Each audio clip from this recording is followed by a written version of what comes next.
Hello students, last lecture में हमने entropy को कैसे कैलकुलेट करेंगे, क्या उसका एक जनरल फार्मूला था। ठीक है, दो जनरल फार्मूले देखे थे हमने, टेम्परेचर और वॉल्यूम और टेम्परेचर और प्रेशर के फॉर्म में। और उन जनरल फार्मूले से हम अलग अलग प्रोसेस में, आइसोथर्मल है, आइसोबैरिक है, आइसोकोरिक है, ठीक है, आइडियाबैटिक है, फिर आइसोथर्मल और आइडियाबैटिक में फ्री एक्सपांशन क्या, उन सभी केसेस के अंदर किस तरीके से एंट्रोपी की वैल्यू क्या होगी हमने बात करी थी। ठीक है, उससे हम कंटिन्यू करते हैं। अगर मुझे एंट्रोपी कैलकुलेट करना, अगर किसी सॉलिड या लिक्विड मैंने दे रखा है और उसको मैं अगर हीट या कूल कर रहा हूँ, ठीक है, उसको गर्म या ठंडा कर रहा है किसी सॉलिड या लिक्विड को, तो उस केस में एंट्रोपी चेंज कैसे कैलकुलेट करेंगे वो हम देखते हैं। ठीक है, तो हमें पता है जब हमने हीट कैपेसिटी पढ़ा था, ठीक है, तो हीट कैपेसिटी मैंने बताया था एस को किससे रिप्रेजेंट करते, स्पेसिफिक हीट कैपेसिटी, और उसको क्या लिखा था, एम एस डी टी। ठीक है, delta Q equals M S delta T या Q equals to M S delta T, इस तरीके से लिखा था। तो डी क्यू मतलब स्मॉल चेंज के लिए मैं ले रहा हूँ। हमने जनरल फॉर्मूला जो पढ़ा है एंट्रोपी का, एंट्रोपी ऑफ सिस्टम, वो क्या होता है, इंटीग्रल ऑफ T1 से T2 डी क्यू, या इसको भी मैं ऐसे कर दूँ यहाँ पर। ठीक है, चलो इसको रहने देते हैं, डी क्यू बाई टी। ठीक है, ये एंट्रोपी का क्यू बाई टी हम जो लिखते हैं, ये एक जनरल फॉर्मूला है किसका, एंट्रोपी का, जो हमने कल देखा था। यानी अब यहां पर बस चेंज क्या कर रहा हूं मैं, जो डी क्यू है उसकी जगह मैं एम एस डी टी लिख रहा हूं। यानी ठीक है, तो इन दोनों की हेल्प से मैंने यहां पर एंट्रोपी ऑफ जो सिस्टम है उसको लिखा इंटीग्रेशन ऑफ T1 से T2, सॉरी, और इसकी जगह क्या लिखा मैंने, M S D T upon ये पहले से जो टी था, तो डी क्यू की जगह मैंने एम एस डी टी लिखा यहां से। ऐसा करने पे यहां पे एम तो क्या मास है, स्पेसिफिक हीट है। ठीक है, ये दो तो हुए कांस्टेंट। इंटीग्रेशन करना है मेरे को डी टी के रेस्पेक्ट में, तो किसको इंटीग्रेशन करूंगा, टी का। तो यहां पर एम और एस ये तो इंटीग्रेशन के बाहर आ गए, और जब इंटीग्रेशन करूंगा मैं T1 से T2 का टी के रेस्पेक्ट में इंटीग्रेशन करूंगा 1/t का, तो ये क्या आ जाएगा, एम एस, ये तो constant as it is, 1/t का इंटीग्रेशन वापस ln t, और ln t, और यहाँ पे लिमिट पुट कर देंगे T1 टू T2। तो अपर लिमिट लिखेंगे तो ln T2 minus ln T1, तो ln T2 अपॉन T1 आ जाएगा ये। तो यहाँ पर इसको लिख दिया मैंने, M S ln upper limit T2 minus ln T1। ठीक है, और फाइनली जो delta S of system solid या लिक्विड के लिए अगर मुझे कैलकुलेट करना है, तो M S ln T2 upon T1 हमें लिखना होगा। ठीक है, तो किसी भी सॉलिड या लिक्विड का अगर आपको एंट्रोपी चेंज निकालना है, हीट करेंगे तो T2 ज़्यादा हो जाएगा T1 से। ठीक है, तो अगर मैं यहाँ पर ऐसा लिख दूँ, ठीक है, हीटिंग की अगर मैं बात करूँ, ठीक, अगर हीटिंग हो रही होगी इसका मतलब है टेम्परेचर बढ़ रहा होगा, तो T2 जो है वो ग्रेटर देन होगा इनिशियल टेम्परेचर T1 से। और अगर कूलिंग हो रही होगी, ठीक है, कूलिंग हो रही होगी तो T1 लेस देन होगा T2 से। इन जनरल, ठीक है, इस तरह के क्वेश्चंस आपको मिलेंगे सर, ये आगे मैं इस पर बात भी करूंगा। एंट्रोपी का सिंबल पूछता है किसी भी प्रोसेस में, केमिकल रिएक्शन में, इन जनरल नेचर में, कि एंट्रोपी बढ़ रही है, कम हो रही है, क्या हो रही है। ठीक है, तो वो भी हम बात करेंगे। अगर मैं बोलूँ यहाँ से अगर हीटिंग हो रही होगी तो T2 बढ़ेगा, T2 मतलब टेम्परेचर बढ़ेगा, T2 की वैल्यू ज़्यादा मिलेगी, तो ये वैल्यू कैसे मिलेगी, डेल्टा एस की वैल्यू पॉजिटिव। पॉजिटिव का मतलब है कि एंट्रोपी बढ़ रही है। ठीक है, अगर ठंडा होगा तो इसकी वैल्यू कैसे मिलेगी, कम मिलेगी T2 की वैल्यू, तो ln अपॉन T1, इससे इस पूरे की वैल्यू भी कम मिलेगी। T2 इस केस मतलब T2 जब छोटा हो जाएगा तो ये पूरी की वैल्यू छोटी मिलेगी, तो ये एंट्रोपी इस केस में क्या होगी, कम होगी। ठीक है, तो इस तरीके से हम बता सकते हैं। तो छोटा सा डेरिवेशन टाइप था, तो डेरिवेशन तो याद रखो, कोई फॉर्मूला आप डायरेक्ट चाहो तो ध्यान रख सकते हो। यानी ठीक है, तो यहाँ पर इसको एक बार कॉपी कर ले आप।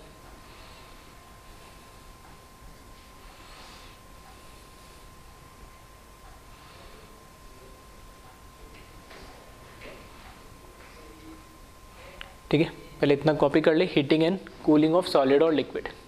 वीडियो पॉज करें और इसको कॉपी करें, फिर नीचे वाला जो पोर्शन है उसको कॉपी कर लेना। ठीक है, इसको कॉपी करें और इस पर एक न्यूमेरिकल हम देखते हैं।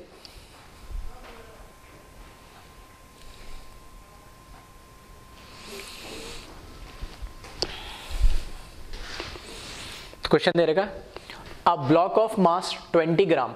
ठीक है, ब्लॉक ऑफ मास मतलब एक ब्लॉक है, मतलब सॉलिड हो गया, उसका मास मतलब m दे दिया 20 ग्राम, हैविंग स्पेसिफिक हीट कैपेसिटी मतलब स्मॉल s की वैल्यू दे दिए, इज 50 जूल पर ग्राम पर केल्विन, और पर ग्राम के लिए ही क्या होता है डिफाइंड होता है specific heat capacity, is heated from 27 degree to 127 degree Celsius. तो T1 भी दे दिया, T2 भी दे दिया, तो calculate delta S of system. ठीक है, तो चाहो तो वीडियो पॉज करके इसको सॉल्व करें और आंसर वेरीफाई कर ले। तो देखिए यहाँ पे सॉल्यूशन, हमें T1 दे दिया है कितना 27, तो इसको केल्विन में कन्वर्ट कर ले, 273 ऐड करेंगे तो 300 केल्विन आ जाएगा ये। T2 की वैल्यू दे दी है हमें 127 डिग्री सेल्सियस, इसमें 273 ऐड करेंगे। ठीक है, तो कितना हो जाएगा 400 केल्विन।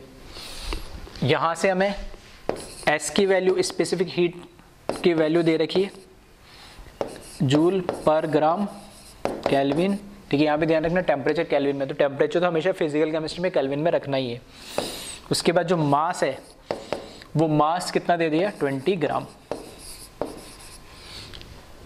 सही है, तो बस अब फॉर्मूले में लगा दो, सॉलिड है तो delta S of system MS/ln T2 upon T1, और इसको क्या कर ले आप सॉल्व कर ले। तो m की वैल्यू 20 इंटू स्पेसिफिक, ये भी ग्राम में मास भी ग्राम में, तो कोई दिक्कत ही नहीं, जूल में दे रखा 50 इंटू ln 400 बाय 300। ठीक है, तो इसको आप सॉल्व कर ले। ln को सॉल्व करोगे दिया आएगा ln 0 0 कैंसिल लेंगे 2, ln 4/3 है ना। तो यहाँ पे इसको सॉल्व करोगे तो ये तो कितना हो जाएगा 1050 इंटू 20 इंटू ln 4/3 बचेगा यानी, और इसको मैं कैसे लिख सकता हूँ 1000 को ln 4 माइनस ln 3, तो ln 4 और ln 3 की वैल्यू आप लिख दे। तो ln की वैल्यू अगर हमें नहीं पता है, ठीक है, जनरली हमें ln की लॉग की तो पता होती है, तो लॉग में कन्वर्ट कर ले। लॉग में कन्वर्ट करने के लिए ध्यान रखना 2.303 से मुझे क्या करना पड़ेगा, इसको मल्टीप्लाई करना पड़ेगा। ठीक है, तो चलो इसको पहले ही करना पड़ता है, एक स्टेप मैंने ज़्यादा, इसको हटा देता हूँ मैं। ठीक है, पहले इसको किसमें लॉग में कन्वर्ट कर लेता हूँ, तो 2.303 से मल्टीप्लाई करा तो ये हो गया लॉग में कन्वर्ट, लॉग 4/3 आ गया यानी। अब मैं इसको अलग अलग लिख सकता हूँ। ठीक है, तो यहाँ पे 1000 इंटू 2.303 log 4 माइनस log 3। ठीक है, log और ln के अंदर डिफरेंस क्या है, log का बेस होता है 10 और ln का बेस होता है e।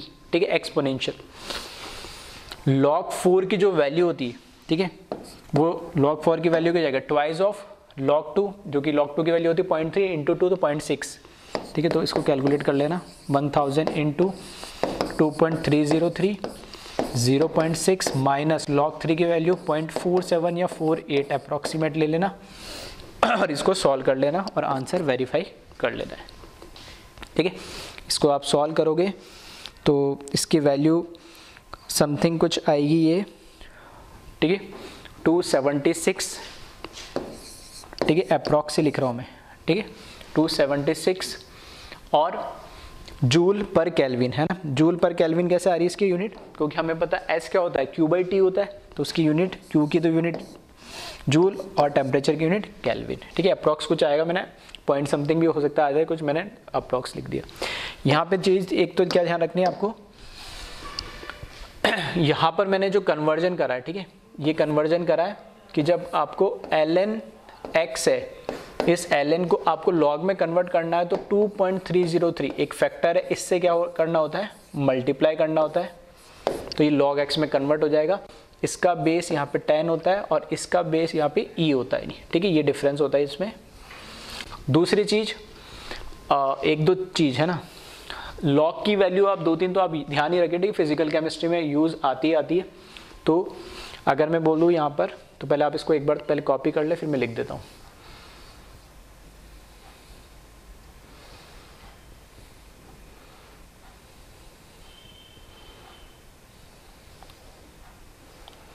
ठीक है,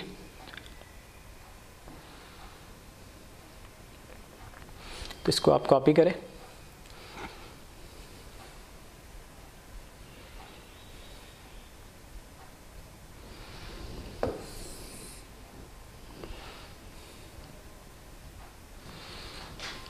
ठीक है, log ऑफ 2, log 2 की वैल्यू होती है 0.3,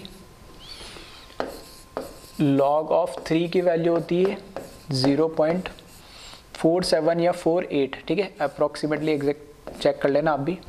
log 4 की लिखने की जरूरत नहीं है। log 4 की वैल्यू क्या, क्योंकि अगर मैंने यहाँ पे लिखा, ठीक है, थोड़ी सी मैथमेटिक्स से, log 4 को क्या लिख सकता हूँ मैं, log 2 की पावर 2, और log की प्रॉपर्टी फिर से यूज करी 2 log ऑफ 2, इस तरीके से, ठीक है। तो ये जो पावर ये सामने आता है, सामने वाली बात पावर पे चली जाती है, एक ही बात है, कैसे भी लिख लो। तो अगर मेरे को log 2 की वैल्यू तो 0.3, तो उसको 2 से मल्टीप्लाई करूँगा तो 0.6, तो यहाँ पे देखना, इसलिए यहाँ पे मैंने क्या करा था, log 4 की जगह क्या लिखा था, 0.6 लिखा था, क्योंकि log 2 की वैल्यू मुझे पता है, 4 की तो नहीं पता, लेकिन 2 की पता है, तो उसको फिर 2 से मल्टीप्लाई, तो ये log की प्रॉपर्टीज यूज करनी। तो 2 की पता होनी चाहिए, 3 की पता होनी चाहिए, 4 की जरूरत नहीं है। log 5 की वैल्यू 0.7 समथिंग होती है, 0.69 होती है वैसे तो, ठीक है, लेकिन मैंने राउंड ऑफ करके इसको क्या करा, 0.7 कर दिया। फिर log 8 की जरूरत नहीं है, log 8 को क्या लिख सकता हूँ, 2 की पावर 3, तो 3 इंटू log 2 लिख दूंगा। फिर log 9, ठीक है, 6 हो गया, 5 हो गया, 6 को भी क्या लिख सकता हूँ, log 3 को, log 3 इंटू 2 मतलब log 2 प्लस log 3 लिख सकता हूँ। फिर log 7, उसकी वैल्यू आपको पता होनी चाहिए, log 7 की वैल्यू होती है 0.85। तो आपको 4 ही वैल्यू पता होनी चाहिए, log 2, log 3, log 5, log 7। इन सबसे उसके अलावा log 4 हो, log 6 हो, log 9 हो, log 10 हो, या कुछ भी, log 10 क्या होता है, 1 होता है, ठीक है, क्योंकि इसका बेस भी 10 है, ये भी 10 है, तो जब बेस और दोनों सेम हो जाते हैं तो 1 हो जाती है इसकी वैल्यू। तो इस तरीके से ही कुछ वैल्यूज है जो 4-5 आप ध्यान रखना, बाकी दूसरी आप इससे कैलकुलेट कर सकते हैं। तो वीडियो पॉज करके इसको एक बार कॉपी कर ले।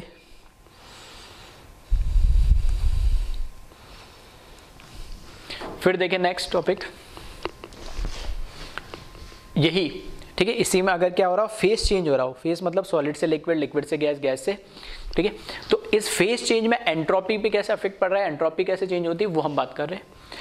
तो phase change takes place at constant temperature and pressure, ये पहले भी हम बात कर चुके हैं, ठीक है, जब हमने फर्स्ट लॉ ऑफ थर्मोडायनेमिक्स पढ़ा था तब भी हमने उसमें फेस चेंज पढ़ा था। और फेस चेंज जो होता है वो फेस चेंज हमेशा, ठीक है, इन जनरल, ठीक है, और जितना हमें पढ़ना है हमारे सिलेबस में उसमें तो इन जनरल ये मान के चलो कि कांस्टेंट टेम्परेचर और प्रेशर पे ही क्या होता है, फेस चेंज होता है, नहीं, ठीक है। तो अब इसका फायदा क्या हो गया कि हमें पता है जो एंट्रोपी होता है, ठीक है, एंट्रोपी ऑफ सिस्टम या फेस चेंज की मैं बात करता हूं, तो वो एंट्रोपी क्या होती है, Q बाई, ठीक है, Q बाई क्या होती है, T होती है।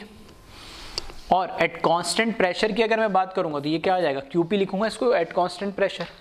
और कांस्टेंट प्रेशर पे जो हीट होती है, ठीक है, जो कांस्टेंट प्रेशर पे जो हीट होती है वो किसके बराबर हो जाती है, सॉरी, एंथैल्पी के बराबर, है ना। कांस्टेंट प्रेशर पे जो हीट होती है वो किसके बराबर हो जाती है, एंथैल्पी के। तो ये फॉर्मूला आपका इसमें टर्न हो गया, किसके अंदर, किसके लिए, ये फेस चेंज के लिए, क्योंकि फेस चेंज होता है कांस्टेंट टेम्परेचर और प्रेशर पे, तो टेम्परेचर भी कांस्टेंट है, प्रेशर भी कांस्टेंट है। तो कांस्टेंट प्रेशर पे जो हीट है वो किस, उसको हम क्या बोलते हैं, चेंज इन एंथैल्पी। तो delta S equals to delta H upon T. ये टी जो भी फेस टेम्परेचर, अगर मान लो सॉलिड से लिक्विड हो रहा है, मतलब क्या हो रहा है, मेल्टिंग हो रहा है, तो टेम्परेचर क्या होगा, मेल्टिंग पॉइंट। अगर सॉलिड से डायरेक्ट गैस हो रहा है तो उसको बोलते हैं हम सब्लिमेशन, तो ये सब्लिमेटिंग टेम्परेचर होगा। लिक्विड से गैस में कन्वर्ट हो रहा है, मतलब क्या हो रहा है, बॉइलिंग हो रही होगी, तो ये बॉइलिंग टेम्परेचर होगा, ठीक है। तो इसको कॉपी करें और एक एक जो प्रोसेस है उसको वन बाय वन हम देखते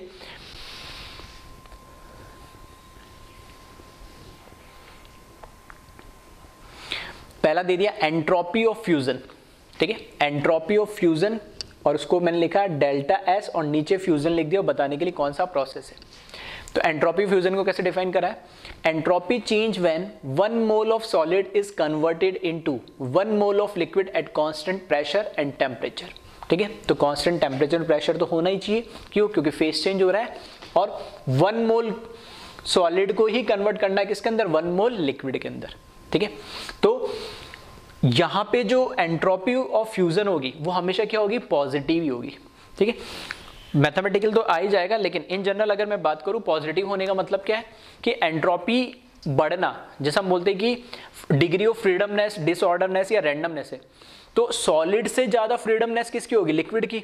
सॉलिड के अंदर जो मॉलिक्यूल एक जगह फिक्स हो गए, एक जगह रख दिए, लिक्विड को जहां रखोगे वो बहना शुरू कर देगा, तो उसकी फ्रीडमनेस बढ़ गई, और गैस हुआ तो वो और कहीं पूरा जितना आपने स्पेस दिया उसमें पूरे में घूम जाएगा।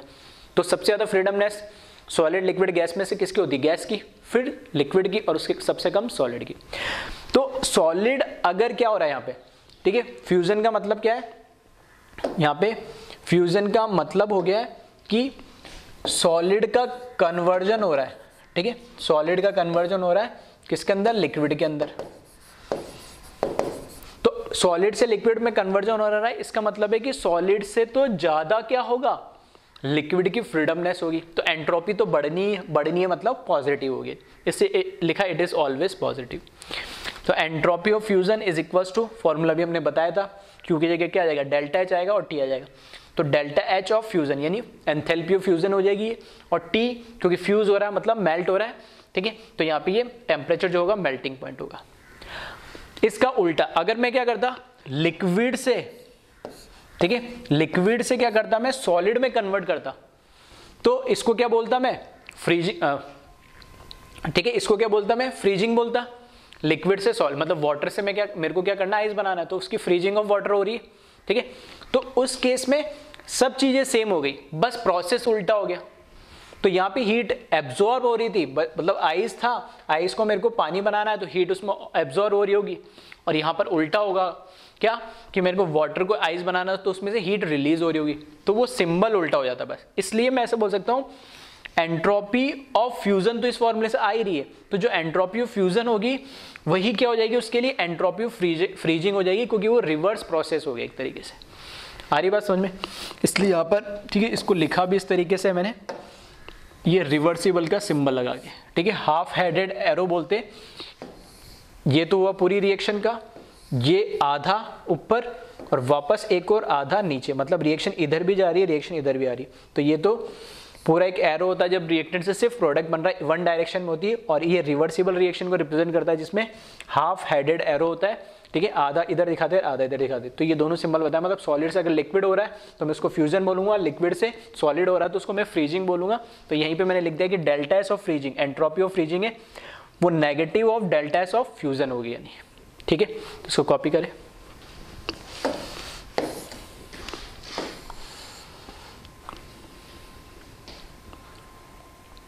ठीक है, वीडियो पॉज करके इसको कॉपी कर ले।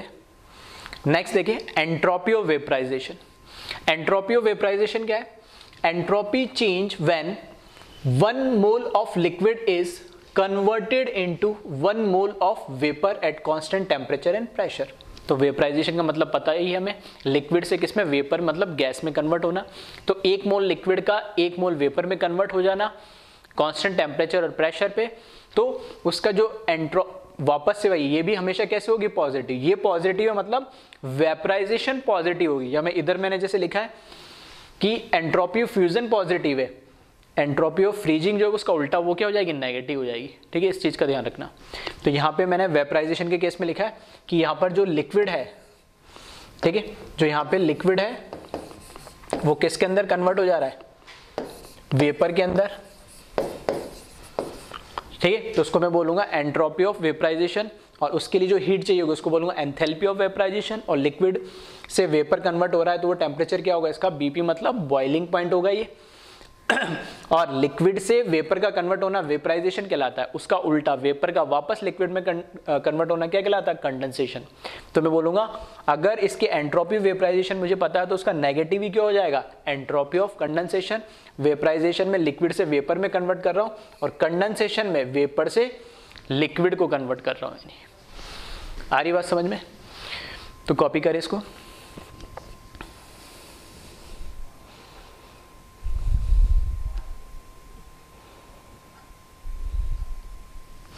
नेक्स्ट देखें, एंट्रोपी ऑफ सब्लिमेशन। सब्लिमेशन को डेल्टा एस और नीचे एस यू बी, ठीक, कौन सी एंट्रोपी वो रिप्रेजेंट करने के लिए नीचे मैंने सबस्क्रिप्ट में लिख रखा है सभी के लिए। तो entropy change when 1 mole of solid is converted into 1 mole of vapour at constant temperature and pressure, ठीक है। तो 1 मोल सॉलिड का यहां पर क्या हो रहा है आपके पास, 1 मोल जो सॉलिड है वो कन्वर्ट हो रहा है डायरेक्ट किस में, वेपर में। सॉलिड से लिक्विड नहीं हो रहा, सॉलिड से लिक्विड तो फ्यूजन होता है, सॉलिड से डायरेक्ट ही वेपर में कन्वर्ट हो रहा है, बीच वाला फेज आ ही नहीं रहा है। तो इसको तो मैंने क्या बोला, एंट्रोपी ऑफ सब्लिमेशन। तो एंट्रोपी ऑफ सब्लिमेशन है ये भी हमेशा पॉजिटिव होगी, क्योंकि सॉलिड की से ज्यादा एंट्रोपी किसकी होनी है, वेपर की होनी है, एंट्रोपी बढ़नी है। और एंथैल्पी ऑफ जो सब्लिमेशन उसके लिए चाहिए होगी, और जो टेम्परेचर है वो सब्लिमेटिंग टेम्परेचर यानी एसपी मैंने लिख दिया, सब्लिमेटिंग टेम्परेचर, ठीक है। सब्लिमेशन का उल्टा प्रोसेस मतलब वेपर से डायरेक्ट सॉलिड में कन्वर्ट होना, उसको बोलते हैं हम क्रिस्टलाइजेशन, ठीक है। वेपर का डायरेक्ट किसके अंदर, सॉलिड में कन्वर्ट होना, उसको मैं क्या बोलूंगा, क्रिस्टलाइजेशन। तो entropy of crystallisation is negative of entropy of sublimation, उसका बिल्कुल रिवर्स हो जाएगा। क्लियर है? तो 3 प्रोसेस हमने देखे, entropy of fusion, entropy of vaporisation और एंट्रोपी ऑफ सब्लिमेशन, ठीक है। उनके बिल्कुल रिवर्स भी हमने बात कर ली। तो कैलकुलेट हमेशा, भले क्रिस्टलाइजेशन पूछ ले तो हमें कैलकुलेट सब्लिमेशन करना, उसका आगे नेगेटिव लगा दो, ठीक है। तो 6 अलग अलग प्रोसेस हमें पढ़ने की जरूरत नहीं है, ठीक है। तो कॉपी करें, इसी पे एक न्यूमेरिकल भी हम देखते हैं, ठीक है। वीडियो पॉज करके कॉपी कर लें। इस पे आप देखिए question, entropy of fusion is 300 joule पर मोल kelvin and enthalpy of fusion is 51 kilojoule per mole at 1 atm. Calculate normal melting point of solid, ठीक है। एक वर्ड नॉर्मल लगा है, नॉर्मल क्यों लगा है, ठीक है, उसको भी मैं आगे एक्सप्लेन करूंगा। लेकिन एक्चुअल में जो भी सॉलिड है उसका मेल्टिंग पॉइंट बताना है कि एंट्रोपी डेल्टा एस की वैल्यू दे दी है, एंथैल्पी मतलब डेल्टा एच की वैल्यू दे दी, ठीक है। तो चाहो वीडियो पॉज करके इसको क्या करें, आप सॉल्व करें और आंसर वेरीफाई कर ले एक बार,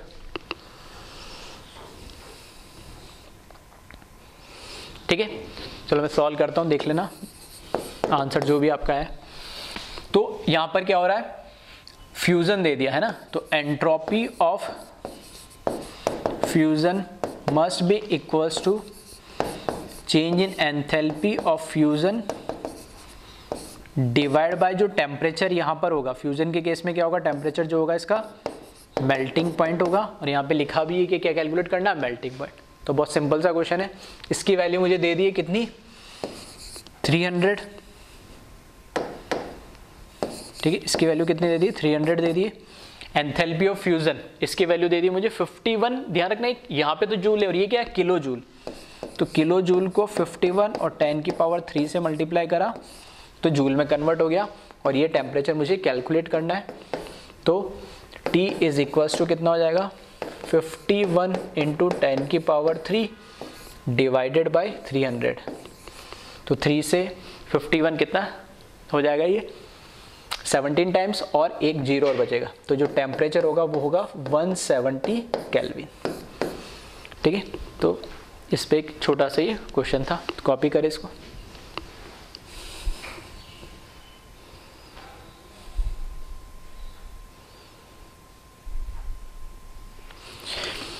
फिर अब देखिए इसमें आगे नेक्स्ट टॉपिक, यहां लिखा मैंने फेज डायग्राम ऑफ वाटर, ठीक है। फेज डायग्राम ऑफ वाटर है। तो फेज डायग्राम ऑफ वाटर का मतलब क्या है, वाटर 3 फेज में एग्जिस्ट कर सकता है, सॉलिड, लिक्विड और गैस। सॉलिड में हम आइस बोलते हैं, लिक्विड में पानी ही बोलते हैं, और गैस यानी वेपर फेज में हम उसको क्या बोलते हैं, स्टीम बोलते हैं।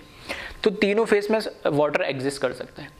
तो फेज डायग्राम क्या है, phase diagram actually pressure versus temperature के बीच में कर्व है वाटर का, यानी एक सब्सटेंस का प्रेशर वर्सेस टेम्परेचर के बीच में एक कर्व है, जिसमें वो बताता है कि किस टेम्परेचर या किस प्रेशर पे वो जो सब्सटेंस है किस फॉर्म में एग्जिस्ट करेगा। आ रही बात समझ में?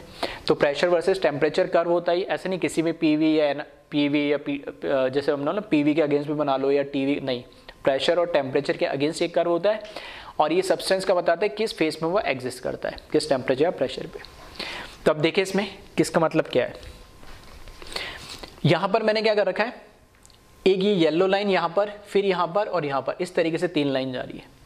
तो ये येलो लाइन जो यहां से यहां, ये जो एरिया इधर से पहले पहले क्या होता है, सॉलिड होता है। इधर जाएंगे तो टेम्परेचर बढ़ेगा और इधर जाएंगे तो प्रेशर बढ़ेगा, ठीक है। तो ये है सॉलिड वाला, लो टेम्परेचर पे सॉलिड ही रहेगा। फिर जैसे जैसे मैं टेम्परेचर बढ़ाऊंगा लिक्विड और गैस दोनों आने लगेंगे, ठीक है। अब कहाँ लिक्विड होगा कहाँ गैस होगा, तो टेम्परेचर बढ़ाने पे प्रेशर, जो ऊपर जाएंगे तो प्रेशर हाई होगा और नीचे आएंगे तो प्रेशर लो होगा। तो प्रेशर अगर हाई होगा तो मॉलिक्यूल क्या होंगे, पास पास होंगे। मॉलिक्यूल अगर पास पास होंगे तो वो लिक्विड में होते हैं और लो प्रेशर पे मॉलिक्यूल दूर दूर होते हैं, वो गैस पे होते हैं। तो ऐसे आप ध्यान रख सकते हो कि लेफ्ट साइड में तो सॉलिड और राइट में एक नीचे गैस आता है, ऊपर लिक्विड आता है। तो लिक्विड, क्योंकि जो मॉलिक्यूल्स होते हैं उसमें प्रेशर से आप कैसे करोगे, तो प्रेशर उसमें कम होता है, इसलिए प्रेशर ज्यादा होता है, इसलिए मॉलिक्यूल पास पास में होते हैं लिक्विड के केस में, और गैस के केस में नीचे है तो प्रेशर लो है तो मॉलिक्यूल्स कैसे दूर दूर होंगे। तो ये सॉलिड, ये वाला एरिया, ये वाला इससे ऊपर एरिया लिक्विड और इससे आगे वाला एरिया गैस, ठीक है। टेम्परेचर बढ़ाने में मॉलिक्यूल्स दूर दूर तो हो रहे हैं, क्योंकि टेम्परेचर बढ़ाने पे लिक्विड के मॉलिक्यूल थोड़े दूर होते हैं, गैस के भी दूर होते हैं। लेकिन अब कब प्रेशर से रिलेट करोगे आप कि कितने दूर होंगे या किस प्रेशर पे कैसे होगा, नहीं, ठीक है। तो ये तो मैंने बताया कि सॉलिड, लिक्विड और गैस। ये जो पॉइंट है बीच में व्हाइट वाला, इसको बोलते हैं ट्रिपल पॉइंट। क्या बोलते हैं इसको, ट्रिपल पॉइंट।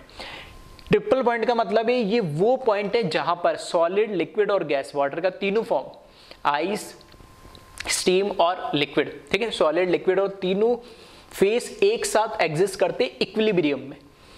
इक्विलिब्रियम क्या है, इक्विलिब्रियम का मतलब है कि वहां पर सॉलिड भी होगा, लिक्विड भी होगा और वेपर फेज भी होगा या गैस फेज भी होगा।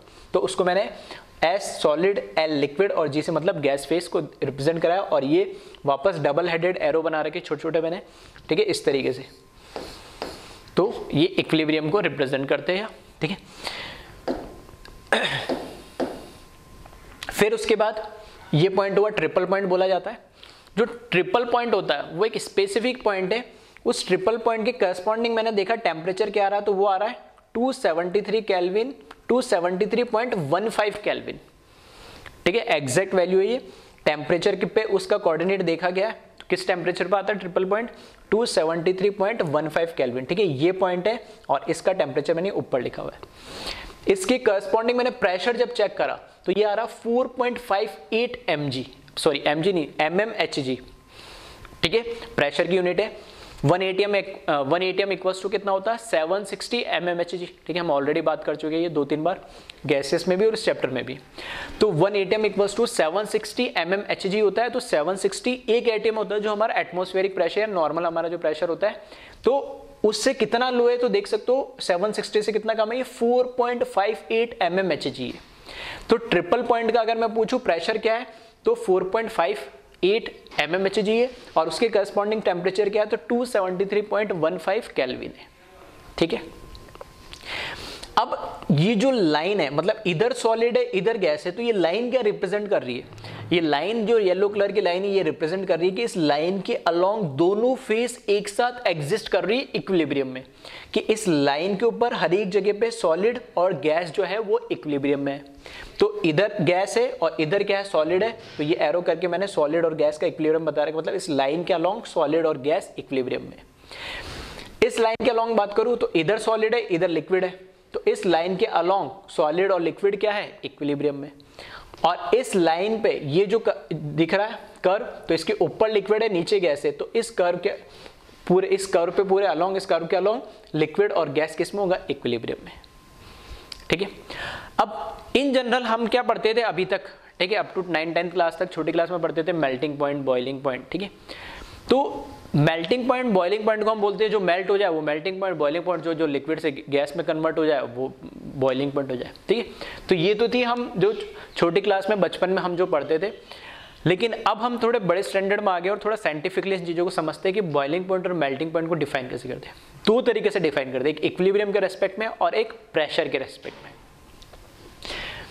यहां पे मैंने लिखा है NFP, ठीक है, मेरे पास जगह नहीं थी तो जितना जगह थी मैंने लिखा, आपके पास जगह हो तो इसको अलग से लिख लेना। NFP का मतलब है नॉर्मल, F का मतलब फ्रीजिंग, P का मतलब point, normal freezing point. Normal freezing point का मतलब क्या है कि ये वो पॉइंट है जहां पर, ठीक है, मैं बोल सकता हूं सॉलिड से किस में कन्वर्जन हो रहा होता है, लिक्विड के अंदर, या ऐसे बोल सकता हूं फ्रीजिंग हो रही है तो मैं बोलता हूं लिक्विड से किसके अंदर कन्वर्जन हो रहा होता है, सॉलिड के अंदर। और फ्रीजिंग का उल्टा, ठीक है, फ्रीजिंग का उल्टा क्या हो जाएगा, फ्यूजन हो जाएगा, जो अभी हमने पढ़ा था। तो मतलब वो दोनों के लिए टेम्परेचर तो सेम ही रहेगा वो, ठीक है। वाटर की बात करूं तो कितना होता है वो 0 डिग्री सेल्सियस। 0 डिग्री सेल्सियस का मतलब उसमें केल्विन में कन्वर्ट करना है तो कितना हो जाएगा 273 केल्विन, तो ये 273 केल्विन है। तो ये 273 केल्विन जो है इसको नॉर्मल फ्रीजिंग पॉइंट बोला गया है। अब नॉर्मल वर्ड क्यों लगा है उस पर मैं आता हूं। तो फ्रीजिंग पॉइंट तो मुझे पता है, नॉर्मल में बोलूंगा वाटर का जो है या आइस का है वो क्या कितना है 273 केल्विन, दैट मींस 0 डिग्री। तो ये कहां पर दो तरीके से डेफिनेशन देते हैं इक्विलिब्रियम के रेस्पेक्ट में, मतलब ये वो पॉइंट होता है जहां पर जो फेस से, दो फेस का कन्वर्जन होता है, जैसे सॉलिड से लिक्विड या लिक्विड से सॉलिड, ठीक है। अगर मैं कह रहा हूं फ्यूजन तो सॉलिड से लिक्विड होगा, और मैं कह रहा हूं फ्रीजिंग तो लिक्विड से सॉलिड। तो ये दोनों के फेस किस में होते हैं, इक्विलिब्रियम में होते हैं, यानी कहां होते हैं 0 डिग्री या 273 केल्विन पे होते हैं। तो ये जो लाइन है मैंने बताया कि ये पूरी लाइन इधर सॉलिड है इधर लिक्विड है, तो ये पूरी लाइन जो बता रही है हमें क्या बता रही है लाइन, ये पूरी लाइन हमें बता रही है कि ये दोनों इस लाइन के अलोंग, सिर्फ इस लाइन के अलोंग ही इक्विलिब्रियम पे, यानी तो जो हमें इक्विलिब्रियम पॉइंट मिलेगा वो इस लाइन के अलोंग ही मिलेगा। अब कहां मिलेगा, कितना ऊपर मिलेगा कितना नीचे मिलेगा, वो कैसे डिसाइड होगा, वो डिसाइड होगा इनके वेपर प्रेशर से, ठीक है। जैसे लिक्विड है, लिक्विड अगर मैंने कोई कंटेनर लिया, फॉर एग्जांपल अगर मैंने कोई पानी की बोतल ही ली, ठीक है, अगर ये पानी की बोतल है, इसके अंदर जो पानी है ऊपर जितनी अब इसके अंदर स्पेस खाली है वहां पर कुछ ना कुछ इसकी वेपर होगी, ठीक है। पूरा सॉल्यूशन चैप्टर 12th क्लास में डिटेल में हम उसको पढ़ते हैं, ठीक है, वहां पे और अच्छे समझेंगे। फिर भी एक आइडिया दे रहा हूं कि ये जो लिक्विड है इसके ऊपर जो स्पेस है, इस स्पेस में इस लिक्विड के कुछ वेपर फेज भी होंगे, कितने होंगे कैसे होंगे वो अलग चीज है, लेकिन एक तो होगा कम से कम, ठीक है, मतलब कुछ तो होगा ही होगा। नहीं हर टेम्परेचर पे हर सब्सटेंस का कुछ ना कुछ वेपर प्रेशर होता है। वेपर प्रेशर का मतलब है कि लिक्विड है ऊपर इसके वेपर है, अब जो ये वेपर है इस लिक्विड के ऊपर जो प्रेशर डाल रहे होंगे उसको हम बोलते हैं वेपर प्रेशर। तो हर सब्सटेंस का हर टेम्परेचर पे एक वेपर प्रेशर होता है। अब जो वेपर प्रेशर मैं यहां बोल रहा हूं कि एक फेस है मेरे पास सॉलिड और एक फेस है मेरे पास लिक्विड, तो सॉलिड का वेपर प्रेशर और लिक्विड का वेपर प्रेशर इस पॉइंट पे क्या हो जाता है, इक्वल हो जाता है। उस पॉइंट को मैं क्या बोलूंगा, फ्रीजिंग पॉइंट। उस पॉइंट को क्या बोलूंगा, फ्रीजिंग पॉइंट। जब वेपर प्रेशर सॉलिड का और वेपर प्रेशर लिक्विड का दोनों का क्या हो जाता है, इक्वल हो जाता है, तो मैं उसको क्या बोलूंगा, फ्रीजिंग पॉइंट। अब फॉर एग्जांपल मैं बोल रहा हूं, बहुत सिंपल एग्जांपल से लेते, पानी है ना, तो पानी है तो उसका जो फ्रीजिंग पॉइंट है, तो पानी का कुछ ना कुछ पहले वेपर्स थी, फिर वो जो पानी वो धीरे धीरे क्या हो रहा है, जमने लग रहा है, टेम्परेचर जैसे जैसे मैं लो कर रहा हूं। तो 0 डिग्री पे क्या है कि कुछ पानी आइस में चला गया होगा, है ना, ऐसा तो नहीं पूरा एकदम ऐसे आते जम जाता है, मतलब धीरे धीरे 0 डिग्री पे जैसे टेम्परेचर लो करते हैं मॉलिक्यूल पास में आते आते, ठीक है, उसमें आइस में जम है। तो 0 डिग्री पे आइस और पानी क्या है, एक दूसरे के साथ इक्विलिब्रियम में, और उस इक्विलिब्रियम पोजीशन के अंदर क्या हो रहा है कि वो वहां पर क्या हो रहा है, फेस चेंज हो रहा है, लिक्विड से किस में जा रहा है, सॉलिड में जा रहा है, और वहां पे जो सॉलिड है मतलब आइस है उसका वेपर प्रेशर और लिक्विड है जो वाटर है उसका वेपर प्रेशर दोनों का क्या हो जा रहा है, सेम हो जा रहा है। तो उस पॉइंट को मैं क्या बोलूंगा, उसका फ्रीजिंग पॉइंट बोलूंगा। अब बात आती है कि सर सॉलिड आइस सॉलिड में थोड़ी कोई वेपर्स निकलते हैं, हर एक एलिमेंट दुनिया के अंदर, वो पत्थर हो पहाड़ हो कुछ भी हो, उसका भले ही कुछ होगा बहुत माइन्यूट होगा लेकिन कुछ ना कुछ वेपर प्रेशर होगा, मतलब ऐसा बोल सकता हूं उसमें से कुछ ना कुछ एक एटम या पार्टिकल तो उसमें से निकलेगा जो उसमें प्रेशर क्रिएट करेगा। तो भले सॉलिड हो लिक्विड हो या गैस हो, हर एक का वेपर प्रेशर होता है, ठीक है। गैस का तो इन जनरल नहीं बोलते हम, ठीक है, पार्शियल प्रेशर या प्रेशर की बात करते हैं, लेकिन हाँ सॉलिड का हम कैलकुलेशन या हमारे थ्योरेटिकल पॉइंट ऑफ व्यू में हम उसको इग्नोर कर देते हैं, नेग्लिजिबल मान के चलते हैं, लेकिन होता जरूर है, यानी ठीक है। अब बात हो रही है कि आगे वर्ड नॉर्मल क्यों लगा है। अगर मैं कह रहा हूं कि ये जो प्रेशर है, अगर ये जो प्रेशर है हमारा जो एटमॉस्फेरिक प्रेशर के बराबर हो जाए, वो क्या होता है 1 atm या 760 mmHg, तो उसके आगे वर्ड लग जाता है नॉर्मल, उसको हम क्या बोलेंगे, नॉर्मल फ्रीजिंग पॉइंट। इसी तरीके से बॉइलिंग पॉइंट का मतलब क्या है, मैंने लिक्विड को वेपर में कन्वर्ट करा है, लिक्विड को वेपर में कन्वर्ट करा है, तो लिक्विड और वेपर या लिक्विड या गैस, इधर गैस है इधर लिक्विड है, तो इसके इस कर्व के अलोंग ही ये दोनों इक्विलिब्रियम पे, तो कहीं ना कहीं जो इसका बॉइलिंग पॉइंट आएगा इस कर्व के अलोंग आएगा क्योंकि इक्विलिब्रियम पे। अब उस इक्विलिब्रियम पोजीशन पे कहां पे दोनों का प्रेशर, लिक्विड और गैस का दोनों का प्रेशर कहां इक्वल आता है, वो क्या बताएगा हमें, वो क्या बताएगा हमें, वो बताएगा हमें उसका बॉइलिंग पॉइंट। तो मैंने मान लिया कि इस पॉइंट पे इसका इन दोनों का जो वेपर प्रेशर था लिक्विड और गैस का वो क्या आ रहा है, दोनों का सेम आ रहा है। अगर वो प्रेशर हमारे एटमॉस्फेरिक या एक्सटर्नल प्रेशर के बराबर है तो वो कहलाएगा नॉर्मल बॉइलिंग पॉइंट। तो अभी पिछला जो एक क्वेश्चन था उसमें लिखा हुआ था नॉर्मल मेल्टिंग, नॉर्मल मतलब कि वो जो प्रेशर है वो 1 atm के बराबर हो गया जो हमारा नॉर्मली एटमॉस्फेरिक का होता है, तब हम वर्ड नॉर्मल यूज करते हैं। अदर देन कोई भी प्रेशर है तब मैं नॉर्मल नहीं बोलूंगा, मैं फिर जनरल बॉइलिंग या फ्रीजिंग पॉइंट बोलूंगा।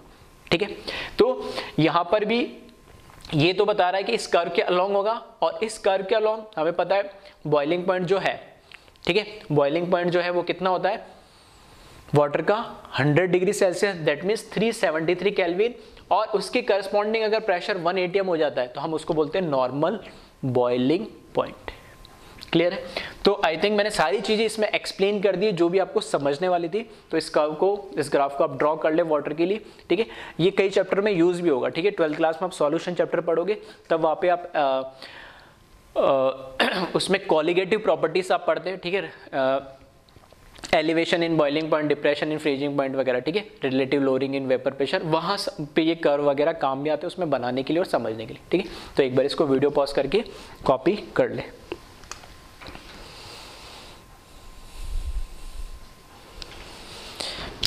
फिर हम बात करें इसमें आगे, जो डेफिनेशन की बात थी वही लिखा है मैंने यहाँ पे। ठीक है, तो मेल्टिंग पॉइंट को कैसे आप डिफाइन करेंगे? ठीक है, इन जनरल हम तो बोलते ही थे, अब यहाँ पर अब इससे हम जो हमने समझा है उससे मेल्टिंग पॉइंट को कैसे डिफाइन करेंगे? The temperature at which solid and liquid exist in equilibrium. दोनों किस में होने चाहिए? इक्विलिब्रियम में होने चाहिए। जिस फेज से, एक फेज से दूसरे फेज में जो कन्वर्ट हो रहा है, तो दोनों फेज का एक इक्विलिब्रियम होना चाहिए। और temperature at which vapour pressure of solid become equals to vapour pressure of liquid, मतलब दोनों का वेपर प्रेशर क्या हो जाना चाहिए? सेम। ठीक है, तो दो तरीके से बोल सकते हैं थर्मोडायनेमिक वे में कि दोनों किसमें इक्विलिब्रियम के अंदर होते हैं, और दूसरा दोनों का जो वेपर प्रेशर होता है दोनों का सेम हो जाता है, तो हम उसको पॉइंट को क्या बोलेंगे? Melting point. और वो जो vapour pressure equals to 1 atm में हो गया तो मैं इसके आगे वर्ड लगा दूंगा नॉर्मल मेल्टिंग पॉइंट।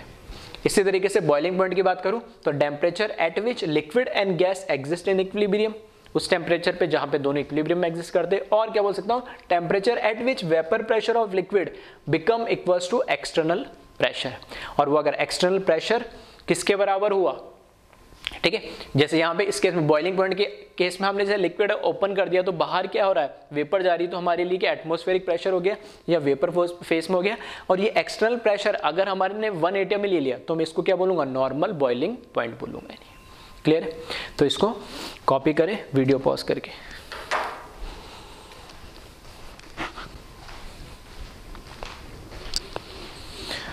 ठीक है, अब देखते हैं इसके बाद entropy change of chemical reaction. ठीक है, जैसे फर्स्ट लॉ ऑफ थर्मोडायनेमिक्स में हमने केमिकल रिएक्शन की बात करी थी, वहां पे कैसे एंथैल्पी, इंटरनल एनर्जी कैलकुलेट की जाती है, वैसे केमिकल रिएक्शन के लिए क्या एंट्रोपी भी कैलकुलेट की जाती है। और ये भी अगर मैं एग्जाम पॉइंट ऑफ व्यू से बात करूं तो इम्पॉर्टेंट टॉपिक है ये। ठीक है, तो एंट्रोपी भी अगर इन जनरल बात करें तो इस तरह के क्वेश्चंस आपको, ठीक है, लास्ट प्रीवियस ईयर एग्जाम में भी और वैसे भी, ठीक है, आने की पॉसिबिलिटी भी ज़्यादा रहती है, इनकी प्रोबेबिलिटी भी ज़्यादा रहती है क्वेश्चंस आने की। अब इसका मतलब क्या है? हमने पहले बात करी कि जो केमिकल रिएक्शन होती है वो कांस्टेंट टेम्परेचर एंड प्रेशर पे होती है, तो वही लिखा है eight constant temperature and pressure पे कोई भी रिएक्टेंट से प्रोडक्ट में कन्वर्ट होगा, मतलब केमिकल रिएक्शन होगी। अब इसमें एंट्रोपी कैसे कैलकुलेट किया जाता है केमिकल रिएक्शन में? तो बहुत सिंपल टाइप का, दिखने में थोड़ा सा अजीब सा लग रहा है लेकिन होता सबसे सिंपल टाइप का है। क्या? यहाँ पे लगा है डेल्टा मतलब चेंज, एस का मतलब है एंट्रोपी, और नीचे रिएक्शन लिखा है, इसका मतलब है entropy change in reaction. Overall reaction की एंट्रोपी चेंज की बात हो रही। अब लिखने का तरीका अलग अलग है, अलग अलग बुक्स में अलग अलग फैकल्टी अलग अलग तरीके से रिप्रेजेंट करती है, तो दोनों का मीनिंग सेम ही है, इसलिए मैंने दोनों लिख दिया। आइदर डेल्टा एस नीचे रिएक्शन लिखा हुआ है, या फिर डेल्टा रिएक्शन फिर एस लिख लो, उससे कोई फर्क नहीं पड़ता है, लिखने का एक अपना अपना रिप्रेजेंटेशन करने का तरीका है। Is equals to summation, summation क्यों? क्योंकि यहां देखना आगे लिखा है प्रोडक्ट, मतलब जितने भी प्रोडक्ट है उन सब का समेशन। किस चीज का समेशन? समेशन ऑफ ब्रैकेट में लिखा है म्यू आई। म्यू आई का मतलब है स्टोइचोमेट्रिक कोएफिशिएंट, ठीक है, यहाँ नीचे मेंशन भी कर रखा मैंने। इसका मतलब क्या है? स्टोइचोमेट्रिक कोएफिशिएंट। जो भी हमारे पास केमिकल रिएक्शन लिखी हुई होगी उसके अंदर जिस भी हम किसकी प्रोडक्ट हो या रिएक्टेंट हो, तो प्रोडक्ट होगा तो प्रोडक्ट का जो भी स्टोइचोमेट्रिक कोएफिशिएंट है, कुछ नहीं लिखा है तो 1 होगा, और कुछ लिखा है तो जो भी होगा वो लिख देंगे नहीं, ठीक है। तो उससे मल्टीप्लाई करना, मल्टीप्लाई बाय एसएम। एसएम का मतलब है मोलर एंट्रोपी। तो उस सब्सटेंस की हमें मोलर एंट्रोपी जो है वो गिवन दे रखी होगी, उससे उसके स्टोइचोमेट्रिक से क्या करना? मल्टीप्लाई करना। समेशन क्यों लिखा? अगर एक ही प्रोडक्ट है तब तो उसका स्टोइचोमेट्रिक कोएफिशिएंट एससी मल्टीप्लाई बाय उसकी मोलर एंट्रोपी कर दो। और एक से ज्यादा प्रोडक्ट है तो उस प्रोडक्ट का, पहले प्रोडक्ट का कोएफिशिएंट और उसकी मोलर एंट्रोपी को मल्टीप्लाई करेंगे, प्लस दूसरे प्रोडक्ट का कोएफिशिएंट और उसकी मोलर एंट्रोपी को मल्टीप्लाई करेंगे। इस तरीके से हम मल्टीप्लाई करके सब सारे प्रोडक्ट को ऐड कर देंगे। इसी तरीके से माइनस सारे प्रोडक्ट का हो जाएगा तो उनका इसके लिए यूज करा हमने summation, minus summation of same stoichiometric coefficient multiply by molar conductivity, ठीक है। आई का मतलब है जिस, यहाँ पे भी आई लिखा है, यहाँ पे भी आई लिखा है। आई का मतलब है अगर मैं कह रहा हूँ ये फर्स्ट प्रोडक्ट है, सेकंड प्रोडक्ट है, थर्ड प्रोडक्ट है, जो भी प्रोडक्ट है उसका नाम लिख दिया मैंने, ठीक है। तो वो रिप्रेजेंट करने के लिए उसी का कोएफिशिएंट और उसी का क्या? Molar conductivity. इसी तरीके से रिएक्टेंट का कोएफिशिएंट और उसी की मोलर कंडक्टिविटी, दोनों को हम क्या करेंगे? मल्टीप्लाई करेंगे, ठीक है। तो प्रोडक्ट जो है उन सभी के लिए हम क्या कर देंगे? ऐड कर देंगे, और उनका जो सम जो वैल्यू आएगी उसमें से माइनस कर देंगे सभी रिएक्टेंट की मोलर कंडक्टिविटी इनटू उनके स्टोइचोमेट्रिक कोएफिशिएंट को सब्ट्रैक्ट कर देंगे। तो सिंपल सा फॉर्मूला है, सारा प्रोडक्ट ले लो, उनकी जो मोलर कंडक्टिविटी वो गिवन होगी, ठीक है। कोएफिशिएंट हम बैलेंस रिएक्शन से देख ही लेंगे और दोनों को मल्टीप्लाई कर देंगे और ऐड कर लेंगे प्रोडक्ट के लिए। इसी तरीके से रिएक्टेंट कर लेंगे और प्रोडक्ट माइनस रिएक्टेंट करेंगे। ये ध्यान रखना खास कि प्रोडक्ट माइनस रिएक्टेंट करना है, रिएक्टेंट माइनस प्रोडक्ट नहीं करना है, अदरवाइज वो overall value positive negative change हो जाएगी। तो एंट्रोपी पॉजिटिव नेगेटिव होते ही, ठीक है, आंसर गलत हो जाएगा। इसके जस्ट नीचे एक मैंने फॉर्मूला लिख दिया, सेम देखोगे फॉर्मूला सेम है, बस यहाँ पर एक देखोगे छोटा सा मैंने डॉट या सर्किल टाइप बना दिया, इधर सर्किल बना दिया, ठीक है। फिर वापस इधर इसमें मोलर एंट्रोपी में बना दिया, इधर मोलर एंट्रोपी, बाकी सब चीजें सेम लिखी है। ये डॉट, ये जो इस तरीके से हम सर्किल लगाते हैं, ये केमिस्ट्री में, फिजिकल केमिस्ट्री में ये स्टैंडर्ड सिचुएशन या कंडीशन को रिप्रेजेंट करती है, ठीक है। हम जैसे हम बोलते हैं नॉर्मल टेम्परेचर प्रेशर होता है, वैसे एक स्टैंडर्ड कंडीशंस होती है। स्टैंडर्ड कंडीशन का मतलब है अगर मैं गैस की बात कर रहा हूँ तो उसका प्रेशर 1 atm होना चाहिए, अगर मैं सॉल्यूट की कंसंट्रेशन की बात कर रहा हूँ तो 1 मोलर होना चाहिए, ठीक है। उसके बाद अगर मैं टेम्परेचर की बात कर रहा हूँ तो 298 केल्विन होना चाहिए। तो ये कुछ स्टैंडर्ड कंडीशन है, उस कंडीशंस पे अगर मैं इनको कैलकुलेट कर रहा हूँ एंट्रोपी को, ठीक है, क्योंकि टेम्परेचर चेंज होने से एंट्रोपी भी चेंज होती है, हमें पता है। तो टेम्परेचर चेंज हो रहा है, प्रेशर चेंज हो रहा है, तो वो एंट्रोपी की वैल्यू पे भी फर्क पड़ता है। तो अगर स्टैंडर्ड कंडीशन पे चेक कर रहा हूँ या कैलकुलेट कर रहा हूँ तब तो मैंने डॉट लगा दिया, और नॉर्मल या किसी भी एट एनी कंडीशन पे मैं कैलकुलेट कर रहा हूँ तो वहाँ पे सिर्फ नॉर्मल इस तरीके से लिखा हुआ मिलता है। तो यहाँ पर वही लिखा है मैंने, क्या क्या मतलब है, डेल्टा रिएक्शन एस लिखो या डेल्टा एस रिएक्शन लिखो, entropy change of reaction at any condition, ठीक है। यहाँ लिखा हुआ है एनी कंडीशन, और जैसे यहाँ पर मैंने डॉट या सर्किल लगा दिया, इसका मतलब है entropy change of reaction at standard condition, ठीक है। तो स्टैंडर्ड कंडीशन की हमें खैर हालांकि जरूरत नहीं है, बस ये रिप्रेजेंटेशन आया तो आपको कंफ्यूजन नहीं होगी ये क्या है ये क्या है, ठीक है। तो इनका सबका मतलब इसलिए मैं अलग से तुम्हें समझा दे रहा हूँ। कंडीशंस में हमें सबसे अच्छी बात क्या है कि मोलर एंट्रोपी गिवन होती है। अब गिवन हो रही तो हमें तो कुछ करना ही नहीं, रिएक्शन देखनी है, मल्टीप्लाई करना, सॉल्व करना है। तो सबसे सिंपल टाइप के क्वेश्चंस होते हैं, बस ध्यान रखना प्रोडक्ट माइनस रिएक्टेंट करते हैं, म्यू स्टोइचोमेट्रिक कोएफिशिएंट है और एसएम मोलर एंट्रोपी, ठीक है। तो वीडियो पॉज करके और इसको आप क्या करें, कैलकुलेट, सॉरी कॉपी कर ले इसको, फिर इस पे देखते हैं किस तरह के न्यूमेरिकल आते हैं।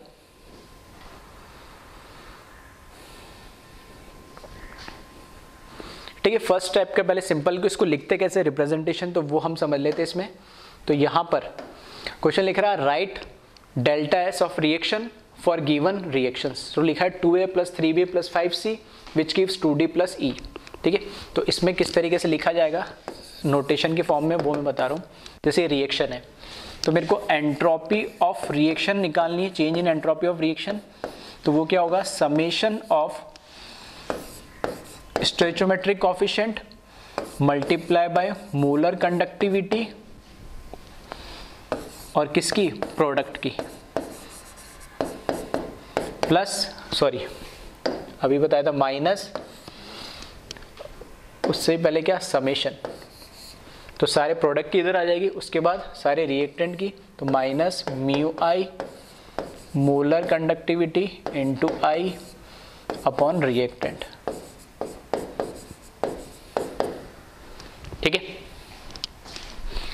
अब एंट्रोपी ऑफ रिएक्शन, ये तो फॉर्मूला ही लिखा मैंने, इसका क्या मतलब था, समेशन करना सारे प्रोडक्ट का। प्रोडक्ट क्या है, एक डी है और एक ई है, तो किसका करना है हमें प्रोडक्ट, जो डी है उसका कोफिशिएंट मल्टीप्लाई बाय उसकी मोलर कंडक्टिविटी। तो यहां पर मैं इस तरीके से लिख रहा हूं,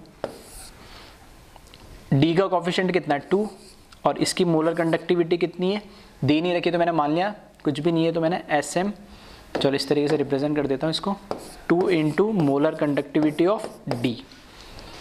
ठीक है, अगर वैल्यू दे रखी होती तो यहाँ रख देता, प्लस 1 इंटू मोलर कंडक्ट, 1 है तो लिखने की वैसे जरूरत नहीं, चलो फिर भी लिख दिया मैंने, मोलर कंडक्टिविटी। ठीक है, एस सही है ना, थोड़ा लिखने में ऐसा हो जा रहा है, ये एस है सिंबल, ये हो गया मेरा प्रोडक्ट। माइनस रिएक्टेंट करना है मुझे, तो रिएक्टेंट में देखोगे तो ए बी और सी 3 रिएक्टेंट है, तो ए का coefficient 2 molar conductivity of A plus B का coefficient 3 into molar conductivity of B plus C के लिए 5 कोफिशिएंट और मोलर कंडक्टिविटी ऑफ सी। सही है, तो इस तरीके से हम इसको सॉल्व कर लेंगे। अगर वैल्यू दे रखी होती तो मैं इसमें पुट करता और उसको सॉल्व कर लेता। ठीक है, तो कॉपी करें इसको।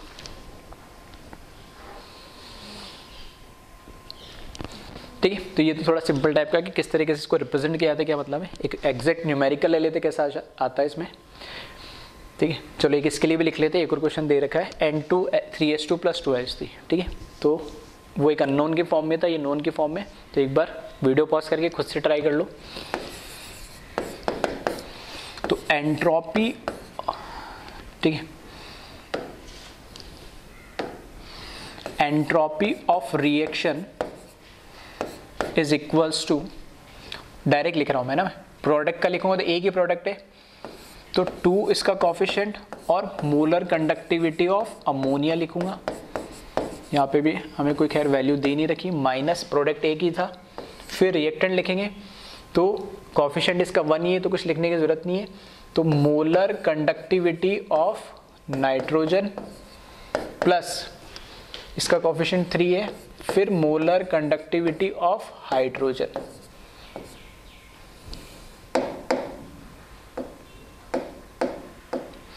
ठीक है, मोलर कंडक्टिविटी ऑफ हाइड्रोजन, इस तरीके से। ठीक है, तो कॉपी कर इसको भी। अब एक न्यूमेरिकल दे रखा है इसमें, calculate delta S of reaction of given reaction. Reaction मुझे दे दी N2 gas plus 2O2 gas से 2Na2 गैस बन रही है। ठीक है, रिएक्शन मुझे दे दी, और यहाँ पे N2O2 और Na2 दो रिएक्टेंट है, N2O2, उन दोनों की ये सब्सटेंस लिखा है, और नीचे इस तरीके से मोलर एंट्रोपी लिख दी जूल पर मोल केल्विन के अंदर। ठीक है, तो ध्यान रखना, इस तरीके हो सकता है या तो टेबुलर फॉर्म में आ जाए तो देख के पता लग जाए, अदरवाइज ये सारी चीजें लैंग्वेज में लिखी भी हो सकती है कि molar conductivity of nitrogen is 180 joule पर मोल kelvin and oxygen is this, इस तरीके से। ठीक है, तो कैसे भी लिखी हो सकती है।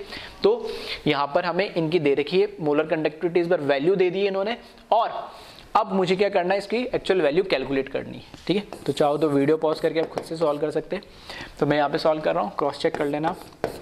Entropy of reaction is equals to, ठीक है, फॉर्मूला लिख देता हूँ, चलो वापस, summation of molar entropy coefficient multiply by molar entropy of P लिख रहा हूँ प्रोडक्ट के लिए, minus mu I molar conductivity of I, और यहाँ पे आर का मतलब रिएक्टेंट।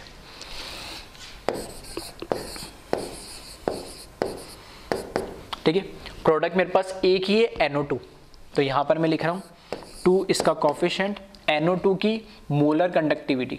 ठीक है, या इसको चाहो तो और आप ऐसे लिख सकते हो, चलो खैर लिखने की जरूरत है नहीं। ठीक है, वैसे मैंने लिख दिया था, चलो 2 इंटू मोलर कंडक्टिविटी डायरेक्ट लिख देता हूँ मैं। NO2 का कितनी दे रखी है वैल्यू 240, तो ये हुआ प्रोडक्ट खत्म, माइनस रिएक्टेंट की बात करेंगे तो दो रिएक्टेंट है, पहला है N2, इसका कोफिशिएंट है 1, तो 1 इंटू क्या करेंगे 1 इंटू, और इसकी कंडक्टिविटी कितनी दे दी 180, प्लस फिर O2 दे रखा, इसका कोफिशिएंट कितना है 2, तो लिखा 2, और इसकी मोलर कंडक्टिविटी दे रखी 220, तो इंटू 220।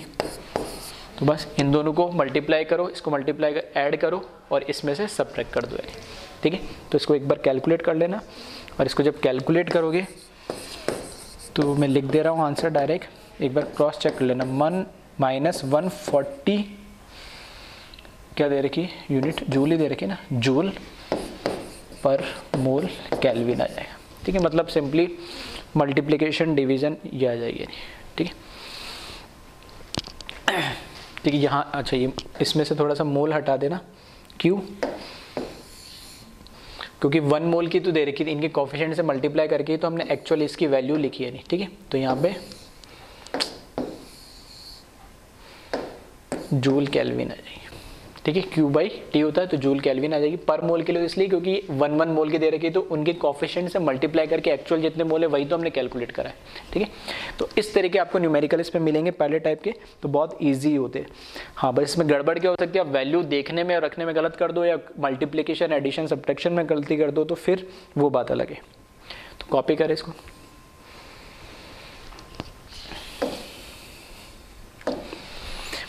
नेक्स्ट जो टॉपिक है, ठीक है, वो बहुत इंपॉर्टेंट है, ऐसे क्वेश्चंस भी आपको काफ़ी मिल जाएंगे एंट्रोपी से रिलेटेड, कंपैरिजन ऑफ एंट्रोपी, ठीक है।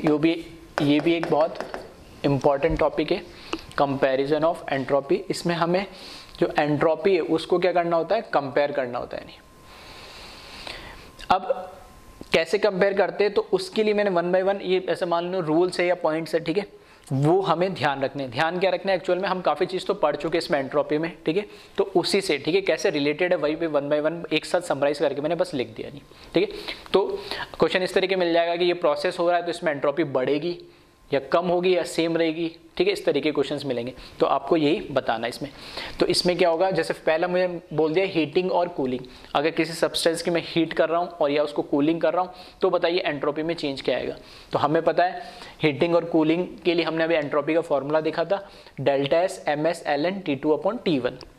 हीटिंग के केस में क्या होगा, टेम्परेचर बढ़ेगा तो T2 ज़्यादा होगा T1 से, और टेम्परेचर बढ़ेगा तो ओवरऑल वैल्यू बढ़ेगी, दैट मीन्स यहाँ पे जो एंट्रोपी है वो क्या हो जाएगी, बढ़ जाएगी, दैट मीन्स ग्रेटर देन 0 भी लिखा हुआ हो सकता है या इस तरीके से, और delta S equals to positive ये भी लिखा हो सकता है, दोनों का मतलब सेम है, ठीक है।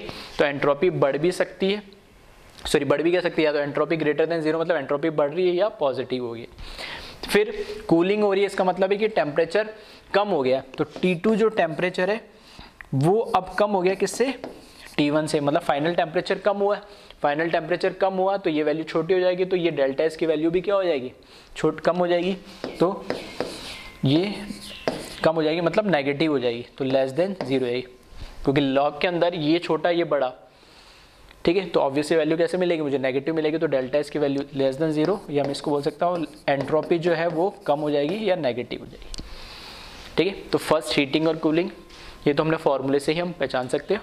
और इन जनरल में मैं बात करूं कि किसी चीज़ को मैं गर्म कर रहा हूं, किसी चीज़ को गर्म कर रहा हूं तो उसकी क्या होंगे, काइनेटिक एनर्जी बढ़ेगी, काइनेटिक एनर्जी बढ़ेगी तो जो मॉलिक्यूल्स की जो फ्रीडम, जो डिग्री ऑफ फ्रीडम है, जो डिग्री ऑफ फ्रीडमनेस है वो क्या होगी, बढ़ेगी, और डिग्री ऑफ फ्रीडमनेस बढ़ने का मतलब क्या होगा, एंट्रोपी बढ़ेगी। तो इसको कॉपी करें वीडियो पॉज करके। नेक्स्ट देखें, फिर लिखा मैंने आइडियल गैस। तो आइडियल गैस के लिए भी हमने डिटेल में पूरा डेरिवेशन कराई था लास्ट लेक्चर में, तो दोनों फॉर्मूले मैंने लिख दिए, NCV ln T2 अपन T1 plus NR ln V2 अपन V1, या जब CV आ रहा तो वॉल्यूम वाला लेना और CP आता तब प्रेशर वाला लेना है, बस ध्यान रखना प्रेशर केस में P1 अपन P2 हो जाता है। अब मेरे को मैंने बोला कि entropy of an ideal gas can be increase by, ठीक है। तो लास्ट लेक्चर में मैंने बताया था, ठीक है, लैंग्वेज में नोट के फॉर्म में लिखा के, और फिर यहाँ फॉर्मूले से एक बार फिर भी समराइज करके मैं बता देता हूँ। पहला तरीका क्या है, टेम्परेचर को बढ़ा के, दोनों ही फॉर्मूले में आप देख सकते हो कि जब फाइनल टेम्परेचर बढ़ेगा तो ये ओवरऑल वैल्यू बढ़ेगी तो एंट्रोपी बढ़ेगी।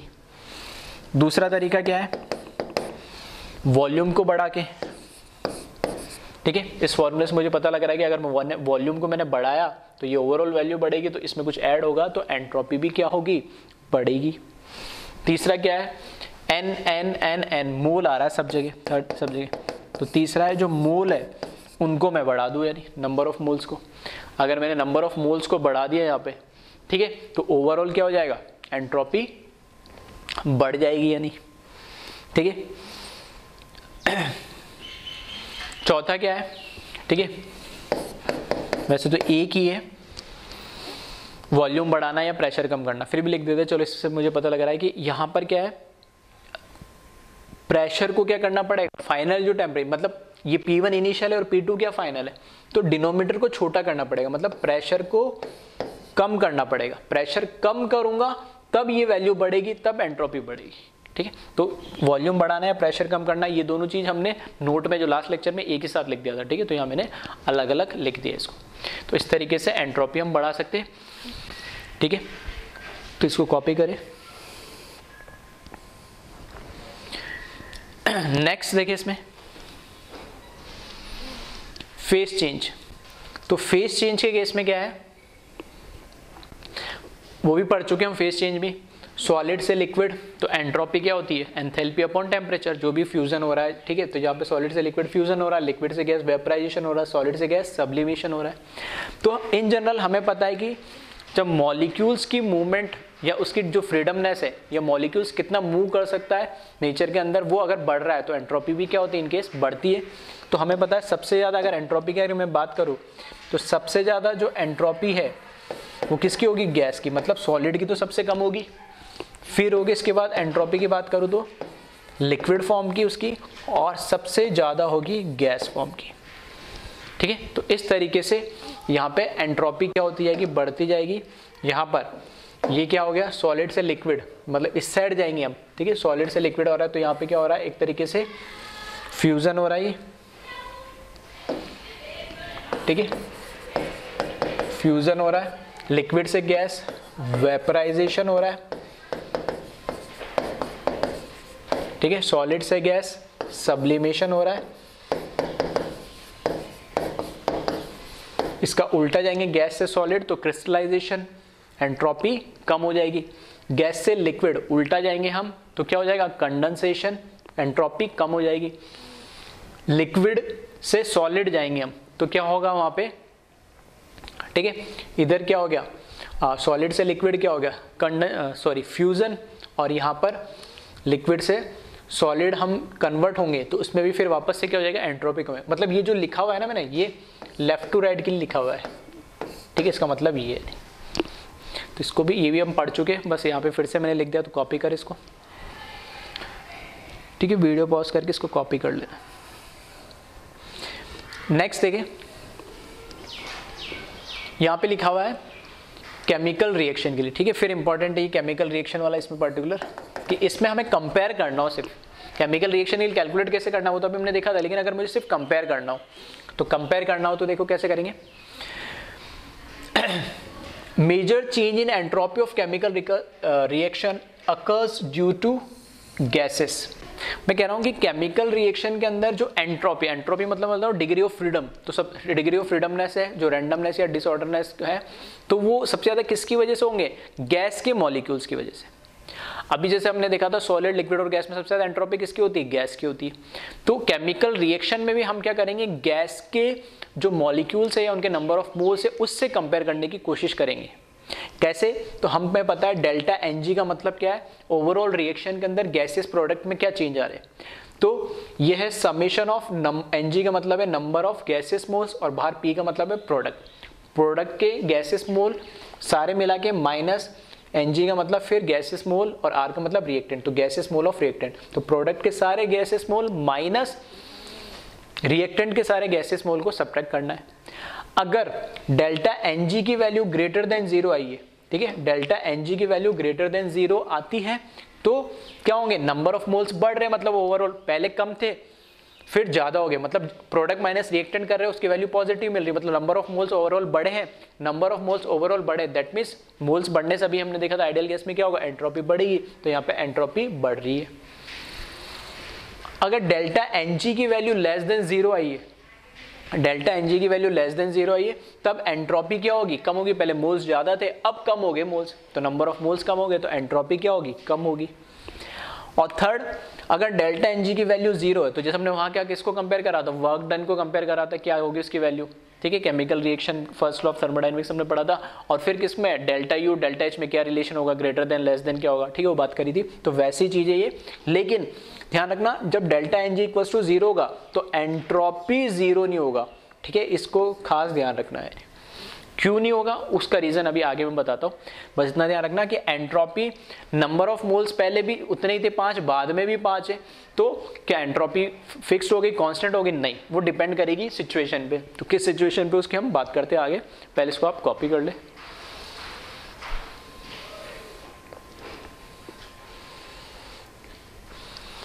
ठीक है, केमिकल रिएक्शन में अगर मैं बात करूँ, प्रिसिपिटेशन रिएक्शन आ रही है। प्रिसिपिटेशन रिएक्शन का मतलब है अगर कोई एक्वस फॉर्म में मैं रिएक्शन करा रहा हूँ, रिएक्शन होने के रिएक्शन, दो लिक्विड लिए, दोनों कैसे है, प्रिसिपिटेशन का मतलब है नीचे कोई डिपॉजिट नहीं हो रहा, प्रिसिपिटेट नहीं हो रहा, लैब के अंदर जैसे हम एक्सपेरिमेंट करते हैं तो वो सॉल्यूशन में डिसॉल्व है, यानी दोनों को मैंने जब मिलाया, हो सकता है रिएक्शन होने से फिर कुछ प्रिसिपिटेट हो जाए, रिएक्शन करने से कुछ क्या हो जाए, नीचे सॉलिड फॉर्म में डिपॉजिट हो जाए, तो उसको बोलते हैं हम प्रिसिपिटेट। और उस रिएक्शन को, ऐसे रिएक्शन को हम प्रिसिपिटेशन रिएक्शन भी बोलते हैं। तो प्रिसिपिटेशन रिएक्शन में मैंने लिख दिया कि जो डेल्टा एस है उसका जो सिंबल है वो लेस देन 0 या नेगेटिव होता है, एंट्रोपी हमेशा उसमें कम होती। क्यों, कि मैं पहले बोल रहा हूँ कि यहाँ पे NaCl एग्जांपल के लिए वो एक्वस फॉर्म में, लिक्विड फॉर्म में पूरा सॉल्यूशन में डिसॉल्व है NaCl, फिर AgNO3 ये भी अलग सॉल्यूशन है, दोनों पूरा सॉल्यूशन में डिसॉल्व है। जब दोनों को मैंने मिक्स करा तो इससे मुझे मिल रहा है AgCl। जो AgCl है वो कैसा होता है, कम, जैसे सिल्वर और क्लोराइड आयन, यहाँ से सिल्वर आयन, ठीक है, और यहां से क्या क्लोराइड आयन मिलेंगे तो AgCl मिलाएंगे, दोनों आयन एक्सचेंज रिएक्शन हो रही है। तो इसमें क्या है, ये जो AgCl बनता है ये प्रिसिपिटेट बना लेता है, नीचे डिपॉजिट हो जाता है। तो पहले ये लिक्विड में था, ये लिक्विड में था, अभी AgCl तो क्या बन गया, सॉलिड, और NaNO3 क्या है, वो एक्वस फेस में है, लिक्विड फेस में है। लेकिन पहले जो ये पूरा, ये इंडिविजुअल और ये इंडिविजुअल दोनों लिक्विड था, इनकी डिग्री ऑफ फ्रीडम ज्यादा थी, लेकिन जैसे ही सॉलिड में कन्वर्ट हुआ इसकी डिग्री ऑफ फ्रीडम क्या हो गई, कम होगी। ये अभी भी लिक्विड फॉर्म में, लेकिन कुछ तो जो मॉलिक्यूल्स पहले फ्रीली जो लिक्विड में घूम रहे थे, ठीक है, उनकी डिग्री ऑफ फ्रीडम थी वो क्या हो गई, कम हो गई। डिग्री ऑफ फ्रीडम कम होते ही, ठीक है, मैं बोल सकता हूं उनकी एंट्रोपी भी कम होगी। तो प्रिसिपिटेशन रिएक्शन मतलब कुछ ना कुछ प्रिसिपिटेट बन रहा है प्रोडक्ट साइड में, और प्रोडक्ट बन रहा है मतलब सॉलिड फॉर्म में कुछ नीचे डिपॉजिट हो रहा है, तो एंट्रोपी हमेशा क्या होगी, कम होगी। इसलिए प्रिसिपिटेशन रिएक्शन के लिए इन जनरल मैंने लिख दिया कि डेल्टा एस की वैल्यू क्या होगी, लेस देन 0 या नेगेटिव। नेक्स्ट दे रखा पॉलीमराइजेशन रिएक्शन। पॉलीमराइजेशन का रिएक्शन क्या है, 12th क्लास में एक चैप्टर भी दे रखा पूरा पॉलीमर, और इन केस 9th-10th में भी आपने पढ़ाई होगा। पॉलीमर का मतलब क्या है, कुछ मोनोमर से कंबाइन हो गए, ठीक है। फॉर एग्जांपल ये इंडिविजुअल मॉलिक्यूल्स और पार्टिकल्स थे हमारे पास, ठीक है, इन सब को मैंने कंबाइन करा और इन्होंने क्या बनाया, आपस में कंबाइन एक नया मॉलिक्यूल बना लिया, इसको हमने नाम क्या दे दिया, ठीक है, 6 अलग अलग थे, अब ये 6 कंबाइन हो गए, ठीक है। तो इनको, ये तो हुआ, ये सारे इंडिविजुअल क्या है, इसके मोनोमर है, और ये दो सारे आपस में बॉन्ड बना लेते हैं एक साथ, और इससे क्या बन जाता है, हमारा पॉलीमर बन जाता है, ठीक है। तो अब मोनोमर से पॉलीमर में बनने में एंट्रोपी लेस देन 0 कैसे हो गई, या नेगेटिव कैसे हो गया, कम कैसे हो गया। पहले ये हर एक जो मॉलिक्यूल्स थे या एटम्स थे या जो भी था, ठीक है, सारे मोनोमर अपने आप में इंडिविजुअल है, किसी से जुड़े हुए नहीं, इनकी डिग्री ऑफ फ्रीडम ज्यादा है, आसानी से उधर मूव कर। लेकिन जैसे ही इन्होंने पॉलीमराइज हुए, ठीक है, पॉलीमराइज होते ही इन्होंने जैसे पॉलीमर बनाए, तो पॉलीमर बनाते ही इनके सबके अंदर आपस में क्या बन गए, बॉन्ड बन गए। अब बॉन्ड बनते इनकी डिग्री ऑफ फ्रीडम क्या हो गई, कम हुई, तो जो एंट्रोपी है वो भी क्या हो जाएगी, कम हो जाएगी। तो इन जनरल है, कोई भी पॉलीमराइजेशन रिएक्शन हो तो entropy less than 0, precipitation reaction हो तो लेस देन 0। केमिकल रिएक्शन है तो मैं नंबर ऑफ गैसेस मोल्स को देख के पता कर सकता हूं, और इक्वल्स टू 0 तब फिर उसके लिए हम अलग कंडीशन है जिसको अभी हम देखते हैं, ठीक है। तो इसको भी कॉपी करें। अब यहां आ जाओ, जो मैं बोल रहा था, अगर केमिकल रिएक्शन के अंदर ऐसा कुछ हो जाता है तो आपको कैसे कंपेयर करना है। जैसे मैंने कोई बोल दिया सब्सटेंस, मतलब मैंने बोला एक कंटेनर में सिर्फ हाइड्रोजन भरा हुआ है, एक कंटेनर में NO2 भरा हुआ है, सिर्फ एक कंटेनर में CO2 भरा हुआ है, ठीक है, वो एक पूरा एक सब्सटेंस एक टाइप का होगा जिसमें एक टाइप के मॉलिक्यूल्स है। तो कैसे कंपेयर करना है वो बता रहा हूँ एंट्रोपी को। सब्सटेंस, पहला पॉइंट लिखा, substance having higher number of moles has higher entropy. जिसके मोल्स ज्यादा होंगे उसकी एंट्रोपी ज्यादा होगी, सीधी सी बात है। अगर मैं कह रहा हूं एग्जांपल के लिए 2 मोल ऑफ H2 और 1 मोल ऑफ क्लोरीन है, एक कंटेनर में 1 मोल हाइड्रोजन के हैं और एक कंटेनर में 2 मोल हाइड्रोजन की और 1 मोल क्लोरीन के, तो दोनों में से बताओ किसकी एंट्रोपी ज्यादा होगी, जिसके नंबर ऑफ मोल्स ज्यादा होंगे। तो अगर मेरे को यहाँ पे ये क्या एंट्रोपी को अगर कंपेयर करना हो, ठीक है, एंट्रोपी को कंपेयर करना हो तो किसके मोल्स ज्यादा है, हाइड्रोजन की, तो उसकी एंट्रोपी ज्यादा होगी उस कंटेनर की, या 2 मोल ऑफ हाइड्रोजन की। फिर लिखा है if number of moles is equal, अगर नंबर ऑफ मोल क्या हो जाए, इक्वल हो जाए, then compare entropy according to complexity. अब 2 अलग अलग कंटेनर है, 2 अलग अलग गैसेस उसमें भरे, 2 अलग अलग सब्सटेंस उसमें भरे हुए, लेकिन उनके नंबर ऑफ मोल्स सेम हो गए, तो फिर कैसे कंपेयर करें, तो एक वर्ड आया कॉम्प्लेक्सिटी। ये कॉम्प्लेक्सिटी क्या है, कॉम्प्लेक्सिटी, ठीक है, बहुत सिंपल वर्ड में मैंने लिख दिया कॉम्प्लेक्सिटी को, मतलब आप समझ लो एटोमिसिटी क्या है उसकी, एक मॉलिक्यूल के अंदर कितने नंबर ऑफ एटम्स है वही उसकी कॉम्प्लेक्सिटी है। जितने ज्यादा कॉम्प्लेक्सिटी होगी या जितनी ज्यादा उसकी एटोमिसिटी होगी, ठीक है, उतनी ही उसकी क्या एंट्रोपी ज्यादा होगी। तो वही लिखा है atomicity is the measure of complexity, that is molecule having higher atomicity has higher entropy. जिसकी एटोमिसिटी ज्यादा है उसकी एंट्रोपी ज्यादा होगी। एग्जाम्पल के लिए मैंने कंपेयर कर रहा हूं एंट्रोपी O3 और O2 में, मैंने मान लिया दोनों के सेम मोल है, 1 मोल है या 5 मोल है। जब मोल सेम है तो मैं कंपेयर कैसे करूंगा, उसकी कॉम्प्लेक्सिटी या एटोमिसिटी से। तो इसमें कितने एटम है, एक मॉलिक्यूल में 2, इसमें कितने 3, तो किसकी एंट्रोपी ज्यादा होगी, O3 की। NO और NO2 है, दोनों के मोल सेम है, तो फिर कैसे कंपेयर करूंगा मैं, NO में 2 एटम, NO2 में 3, तो किसकी ज्यादा होगी, इसकी ज्यादा होगी, ठीक है, इस तरीके से। मोल सेम हुए तो मैं एटोमिसिटी से कंपेयर करूंगा, मोल भी सेम हुए, एटोमिसिटी भी सेम हुई, तो फिर कैसे कंपेयर करेंगे, तो if number of moles and complexity is same then molecules having higher molecular mass has higher value of entropy.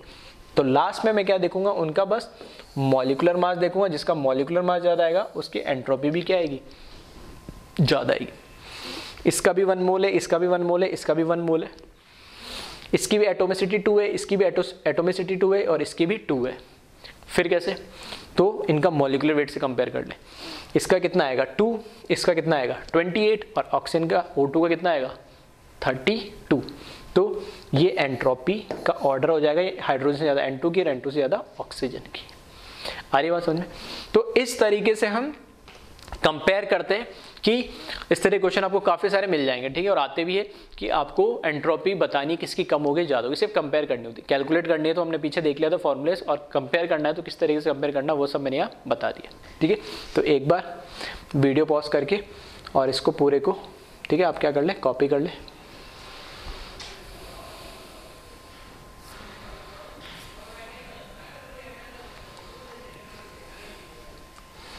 ठीक है।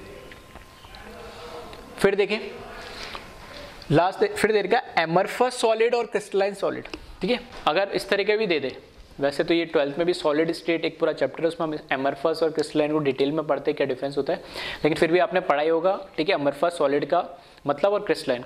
एमरफस सॉलिड के अंदर जो एटम्स प्रेजेंट होते हैं, ठीक है, वो एक रेगुलर पैटर्न में अरेंज नहीं होते, मतलब एक सिस्टमेटिक तरीके से तो अरेंज होते हैं, लेकिन एक शॉर्ट रेंज के लिए थोड़े से तरीके से पहले 10 पार्टिकल सही अरेंज है, फिर थोड़ा सा उसमें डिस्टर्बेंस है, आगे पीछे टेढ़े मेढ़े अरेंज होंगे। लेकिन जो क्रिस्टलाइन सॉलिड होते हैं हम उसमें मान के चलते हैं कि उसमें जितने भी पार्टिकल्स है पूरे के पूरे एक सिस्टमेटिक वे से अरेंज होते हैं, मतलब उसमें एक अरेंजमेंट है, यानी ठीक है, एक ऑर्डरनेस है, यानी किसमें, क्रिस्टलाइन में। लेकिन एमरफस में क्या है, उसमें भी ऑर्डर्ड होता है लेकिन इतना सिस्टमेटिक नहीं होता, थोड़ी थोड़ी देर बाद उसमें डिफॉर्मेशंस आते रहते हैं। इसलिए हमने क्या बोला, एंट्रोपी को कैसे डिफाइन करा, फ्रीडमनेस, ठीक है, रैंडमनेस और ऑर्डरनेस। तो जो डिग्री ऑफ ऑर्डरनेस है, मतलब डिसऑर्डरनेस किस में आ रही है, एमरफस के अंदर, और ऑर्डरनेस किसके अंदर आ रही है, हमारे पास क्रिस्टलाइन में। तो जो ऑर्डर और रेगुलर पैटर्न में होगा उसकी एंट्रोपी कम होगी, और जो ज्यादा डिस्टर्ब होगा उसकी एंट्रोपी ज्यादा होगी, मॉलिक्यूल्स की फ्रीडम इधर उधर बढ़ गई, ठीक है। तो यहाँ पे अगर मुझे कंपेयर करना पड़े तो एमरफस सॉलिड की, ठीक है, एमरफस सॉलिड की एंट्रोपी ज्यादा होगी, ठीक है। क्या कंपेयर कर रहे हैं हम, एंट्रोपी, ठीक है। लास्ट जो 3 है वो एक्सेप्शन लिखे, रीजन मैं बता रहा हूं, लेकिन इनको ध्यान रखना, जो हम सोचते हैं इन जनरल जितना हम पढ़ा है उसके अकॉर्डिंग उसका उल्टा रिवर्स मिलता है। पहला क्या लिखा मैंने, हार्ड बॉइलिंग ऑफ एग और डीनेचुरेशन ऑफ प्रोटीन, ठीक है। एग के अंदर प्रोटीन होता है, ठीक है, बायो वालों को तो पता ही होगा। तो हार्ड बॉइलिंग ऑफ एग का मतलब है, जब हमें पता नॉर्मल जो एग होता है उसके बाहर एक हार्ड कवर होता है, अगर उसको डायरेक्ट फोड़ोगे तो ठीक है अंदर से येलो और वो लिक्विड निकलता है। लेकिन मैंने उसको क्या करा, बॉईल कर लिया, ठीक है। बॉइल्ड एग अगर कभी कोई खाता है या किसी ने देखा हो तो फिर वो जो बाहर वाला हार्ड कवर था वो निकल जाता है, फिर अंदर जो एग बचता है और अंदर यानी उसका जो योक वगैरह होता है वो सब कैसे पूरा हार्ड हो जाता है, सॉलिड। तो अगर मैं क्या बोलूँ कि एग को बॉईल करने से पहले क्या रखता है, वो पूरा अंदर से लिक्विड लिक्विड, लेकिन बॉईल करने के बाद वो कैसा हो गया, सॉलिड। तो उसकी जो एंट्रोपी है वो क्या होनी चाहिए, कम होनी चाहिए, क्योंकि पहले तो अंदर लिक्विड था, बाद में क्या हो गया, सॉलिड। और हमने बोला सॉलिड की एंट्रोपी कम होती है, लिक्विड की ज्यादा होती है, लेकिन इसका उल्टा हो जाता है, एंट्रोपी कम नहीं होती है, एंट्रोपी बढ़ जाती है हार्ड बॉइलिंग करने से। क्यों? तो रीजन ये है कि जो क्या बोलते हैं हम इसको, एग है, एग के अंदर क्या होते हैं, प्रोटीन्स होते हैं, और प्रोटीन्स के अंदर भी हाइड्रोजन बॉन्ड्स होते हैं और पेप्टाइड बॉन्ड्स होते हैं, ठीक है, हाइड्रोजन एंड पेप्टाइड बॉन्ड्स होते हैं। तो जब मैं उसको बॉईल कर रहा हूं तो एक एनर्जी उसको मिल रही है, एनर्जी मिलने से उसमें क्या हो, जो उनके बीच में हाइड्रोजन और पेप्टाइड बॉन्ड्स है ना वो ब्रेक हो जाते हैं। आ रही बात समझ में? तो उसमें हाइड्रोजन और पेप्टाइड बॉन्ड क्या होते हैं, ब्रेक हो जाते हैं, और वो बॉन्ड जैसे ही ब्रेक होते हैं मॉलिक्यूल्स क्या हो गए, थोड़े थोड़े फ्री हो गए। पहले वो पूरा एक दूसरे से कनेक्टेड होते हैं पेप्टाइड बॉन्ड से, ठीक है। बायो वालों ने फिर भी देखा होगा, नहीं तो 12th क्लास में बायो मॉलिक्यूल्स में हम प्रोटीन्स पढ़ते हैं तो वहां पे आप देखोगे पेप्टाइड बॉन्ड होता है नहीं, तो पेप्टाइड बॉन्ड से पूरा कनेक्टेड होता है वो। लेकिन जैसे ही हमने उसको हीट दी, एनर्जी दी, तो वो बॉन्ड से जो है ना वो क्या होता है, ब्रेक हो जाते हैं। ब्रेक हुए तो मॉलिक्यूल सारे कैसे अलग अलग हो गए, और मॉलिक्यूल जैसे अलग हुए तो डिग्री ऑफ फ्रीडम बढ़ी, डिग्री ऑफ फ्रीडमनेस बढ़ी, मतलब एंट्रोपी बढ़ जाती है। तो हार्ड बॉइलिंग से क्या होता है, जो एंट्रोपी है वो क्या होती है, बढ़ जाती है, ग्रेटर देन 0 होती है। क्यों होती है? बिकॉज इसमें जो हाइड्रोजन बॉन्डिंग है और पेप्टाइड जो बॉन्ड है वो ब्रेक हो जाते हैं, ठीक है। फिर आ जाओ स्ट्रेचिंग ऑफ रबर, ठीक है। रबर सबने देखी है, अगर मैं रबर को स्ट्रेच करता हूं तो बताओ एंट्रोपी कम होगी या ज्यादा होगी? तो रबर को जब आप स्ट्रेच करोगे तो आप देखोगे यार मॉलिक्यूल्स दूर दूर जा रहे हैं, ज्यादा एरिया कवर कर रहे हैं, फ्रीडमनेस बढ़ रही है, तो क्या एंट्रोपी बढ़ने चाहिए, लेकिन इसका उल्टा होता है, नहीं, एंट्रोपी कम हो जाती है, ठीक है। तो इस केस में एंट्रोपी क्या होती है, लेस देन 0 होती है। क्यों कम होती है? क्योंकि जैसे जो रबड़ है, रबड़ के अंदर जैसे मैं मानता हूं बहुत सारी लेयर है, ठीक है। अब ये लेयर, ठीक है, एक दूसरे से नॉर्मली जैसे मैं इसको स्ट्रेच करूंगा ना तो इनके बीच में जो ठीक है, क्रॉस लिंक जो इनके बीच में अट्रैक्शन था वो स्ट्रेच करने से और बढ़ गया, वो जाने नहीं दे रहा है।